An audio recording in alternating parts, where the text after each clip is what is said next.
السلام علیکم دوستو یہ مسجد قبلتین ہے۔ اس مسجد کو دو قبلوں والی مسجد بھی کہا جاتا ہے۔ اسلامی تاریخ میں اس کی بڑی تاریخی اہمیت ہے۔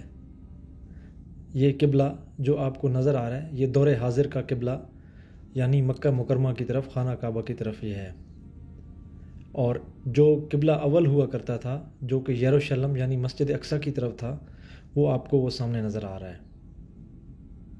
اس مسجد میں یروشلم یعنی قبلہ اول سے مکہ تک نماز کا رخ تبدیل کر دیا گیا تھا، اور یہ قرآنی حکم اللہ تعالیٰ نے نماز کے دوران نازل کیا تھا۔ رسول اکرم صلی اللہ علیہ وآلہ وسلم اور آپ کے صحابہ کرام نے نماز کے دوران رخ بدل دیا تھا۔ یہ مسجد ایک طرح سے منفرد ہے کیونکہ اس میں دو محرابین ہیں، ایک کا رخ یروشلم یعنی مسجد اقصی کی طرف اور دوسری کا رخ مکہ مکرمہ کی طرف یعنی خانہ کعبہ کی طرف ہے۔ حال ہی میں مسجد کی تزئین و آرائش کے دوران یروشلم یعنی قبلہ اول جو تھا اس کو اپنی جگہ سے ہٹا دیا گیا یعنی ختم کر دیا گیا۔ مسجد قبلتین ان قدیم ترین مساجد میں سے ہے جو رسول اللہ صلی اللہ علیہ وسلم کے دور مبارک میں تعمیر کی گئی۔ یہ مسجد سواد بن غنم بن کعب نے دوسرے سال ہجری میں تعمیر کروائی تھی۔ نماز کی تبدیلی کے بارے میں قرآنی وحی 15 شعبان کو اس وقت نازل ہوئی جب حضرت محمد صلی اللہ علیہ وسلم ظہر کی نماز کے دوران مسلمانوں کی امامت فرما رہے تھے، اور اسی طرح مکہ مکرمہ میں کعبہ مسلمانوں کا قبلہ بن گیا، اور اب تک پوری دنیا کے مسلمان اس حکم پر عمل پیرا ہیں۔